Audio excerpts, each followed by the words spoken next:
Bom dia, Cedir. Boa tarde, tarde. Boa noite, noite. Meu nome é Luca Beraldo. Meu nome é Pedro Luz. E meu nome é Dante Ovelli. E hoje a gente vai mostrar para vocês um pouco sobre a PL 4330, a PL da terceirização. Antes de discutir um pouco mais sobre as vantagens e desvantagens da terceirização, eu gostaria de explicar um pouco mais sobre o que ela é. Bom, numa relação normal, o patrão contrata um funcionário e esse, por sua vez, realiza a função em relação ao patrão ou à empresa dele. Numa relação terceirizada, o patrão contrata uma empresa e essa, por sua vez, vai contratar um funcionário que vai realizar a ação para o patrão ou a empresa. Acontece que, nesse caso, quando ocorre a terceirização, o patrão ele só pode contratar uma empresa que vai realizar atividades meio, ou seja, atividades secundárias, como limpeza, vigilância, entre outros. O projeto de lei 4330, ele propõe que os patrões possam contratar empresas terceirizadoras para realizar atividades fim, ou seja, atividades principais de uma empresa. No caso, por exemplo, uma empresa de advocacia poderia contratar uma empresa terceirizadora que contrataria os advogados. Agora eu vou falar um pouco sobre os prós e os contras da terceirização ao ponto de vista de uma contratante como eu. Bom, primeiramente, existe a facilidade da contratação e demissão de funcionários. Na contratação, por quê? Eu passo a função de contratar o funcionário para a empresa terceirizadora. Ao passo de que, na demissão, que seria, em outro caso, um processo demorado, que eu deveria dar um aviso prévio, entre outros benefícios do trabalhador, eu posso apenas demiti-lo imediatamente e mandá-lo embora, pois, no caso, eu não estaria tirando o emprego dele, sim apenas cancelando o contrato dele com a minha empresa.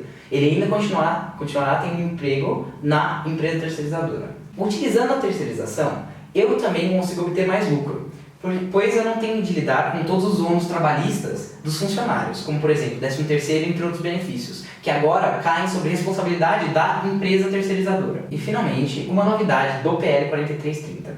Atualmente, tanto a minha empresa quanto a empresa contratada, terceirizadora, podem ser indiciadas judicialmente em relação a direitos trabalhistas.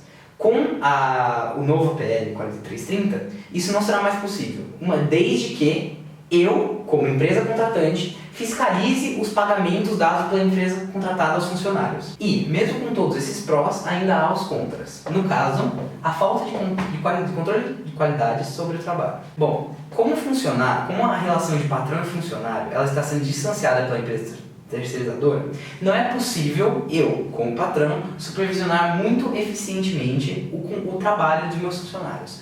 Mesmo que a empresa terceirizadora tenha de ter mostrado certificados de qualificação para a realização do trabalho pelos trabalhadores, é ineficiente minha supervisão sobre o trabalho deles. Eu vou falar agora um pouco dos prós e contras com relação ao trabalhador terceirizado, no caso eu, um técnico de TI. Vamos começar falando dos prós. Agora, com o PL, eu teria algumas vantagens com relação às regulamentações. Tanto eu, quanto o trabalhador da empresa contratante, teremos que ter o mesmo acesso a transporte, alimentação e atendimento ambulatorial. Vale ressaltar que isso aqui não é regulamentado hoje em dia, porém, com o PL passará a ser. Além disso, caso a empresa contratante deseje trocar de empresa terceirizadora, mas preferir me manter como seu trabalhador, eu terei que ter a manutenção do meu salário atual e dos meus direitos. Assim, são evitados cortes de salários arbitrários para mim e assim eu consigo ter uma certa estabilidade. Bom, agora eu falo um pouco dos contras com relação ao trabalho terceirizado. O primeiro contra é com relação ao salário. O salário dos trabalhadores terceirizados tende a ser 24% menor do que o dos trabalhadores da empresa contratante. Por quê? Porque, embora eu também trabalhe na empresa, a empresa terceirizada que me contrata tem que receber lucro de algum lugar. E esse lucro vai sair sim do meu salário.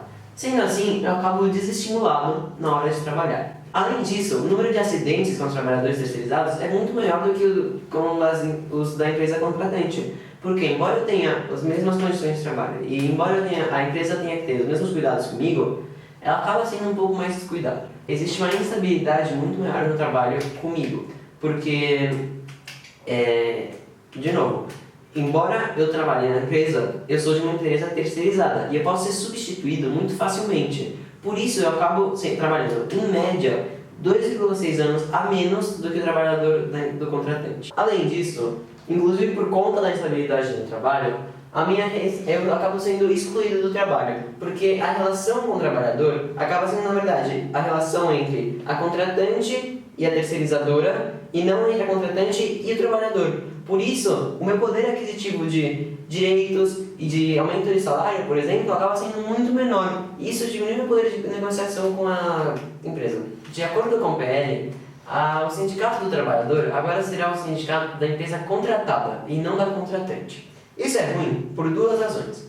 Primeiramente, o sindicato da empresa contratada geralmente é mais fraco e tem menos poder de negociações e reivindicação dos direitos do trabalhador do que o da empresa contratante. Além disso, o trabalhador perde a possibilidade de usufruir dos direitos conquistados pelo sindicato da empresa contratante ao longo de anos de lutas jurídicas. Isso tudo nos permite concluir que a minha mão de obra acaba se tornando uma mercadoria na mão das contratantes e das contratadas, o que é visto como uma desumanização do trabalhador. Por fim, permita-me como professor expor para você um caso hipotético do que aconteceria se essa PL fosse aprovada no nosso colégio.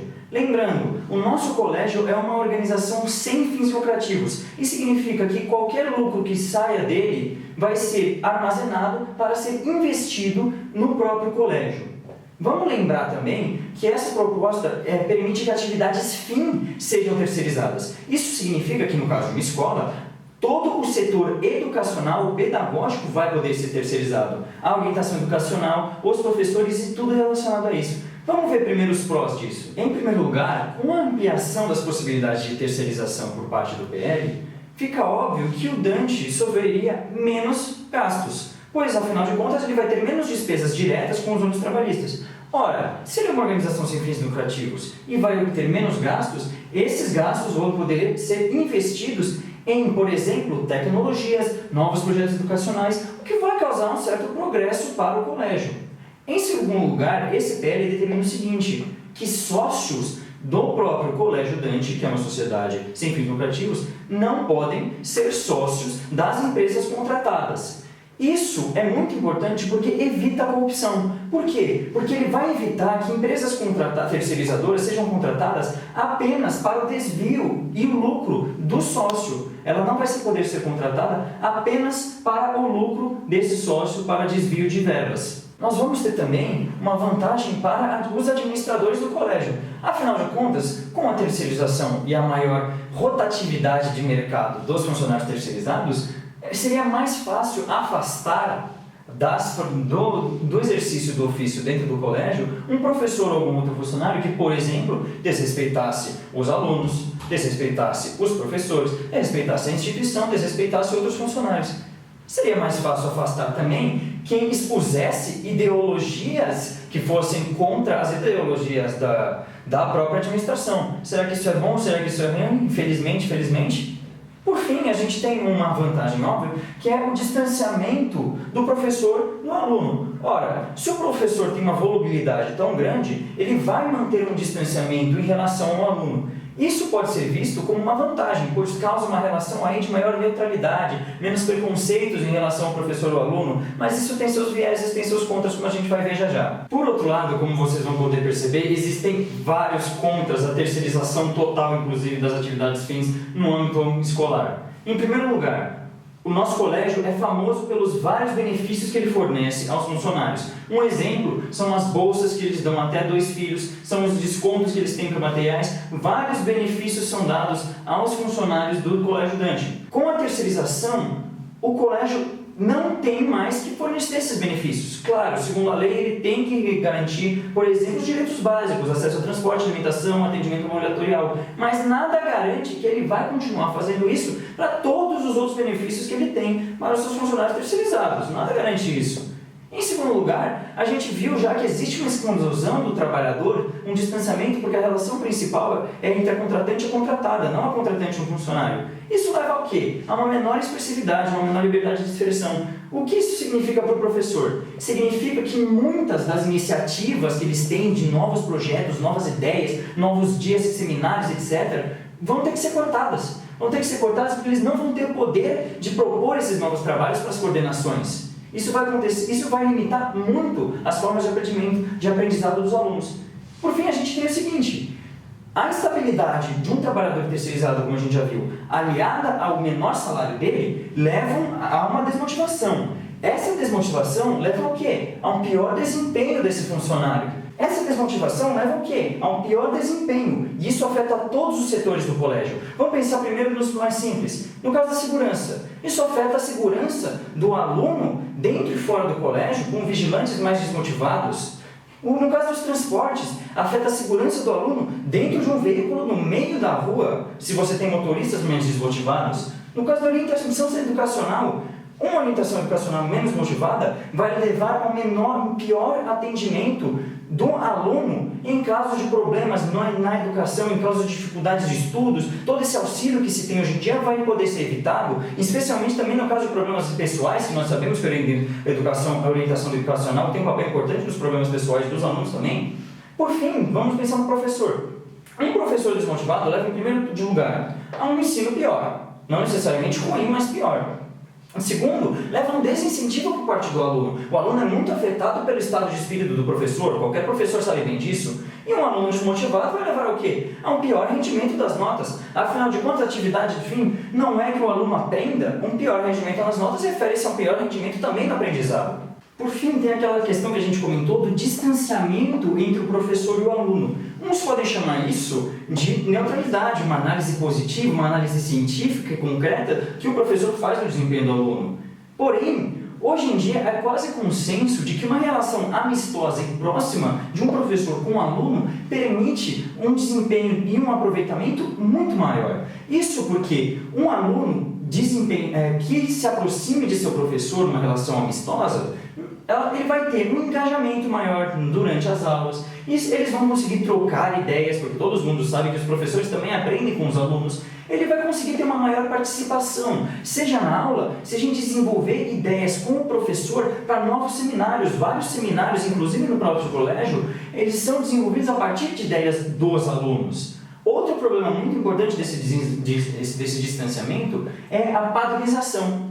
Ora, se a empresa é especializada em serviços pedagógicos, então boa parte do ensino dela vai ser padronizado. Se o ensino dela é padronizado, perde-se muito da flexibilidade do ensino e do professor em relação a tudo que o colégio tem a oferecer. Então, por exemplo, não vão ter tantos projetos adaptados aos recursos do colégio, às restrições do próprio colégio, às ideologias não necessariamente, mas a ideias e propostas do colégio, e também menos adaptatividade do professor e dos projetos às dificuldades dos alunos e às novas ideias deles e aos próprios conceitos e que eles venham a desenvolver e trocar com o professor. Isso é extremamente importante e isso vai acarretar uma séria mudança no desempenho dos alunos e dos professores e do colégio como um todo. Por fim, chegamos às nossas conclusões finais sobre o trabalho.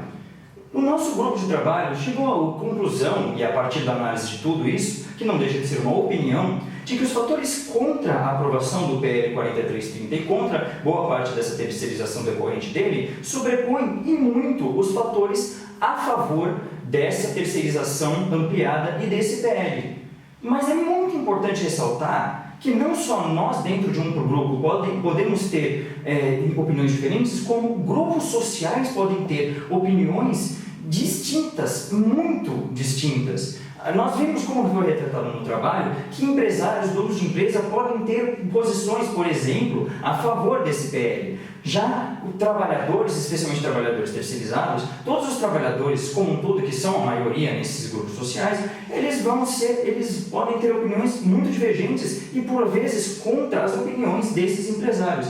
Porém, é muito importante que essa divergência exista. A política, especialmente a democrática, não consegue ser feita sem o equilíbrio de tensões desses interesses diferentes. Por isso é importante que um PL como esse exista, que seja discutido, ao invés de ser apenas imposto à população. Muito obrigado a todos que assistiram e até a próxima!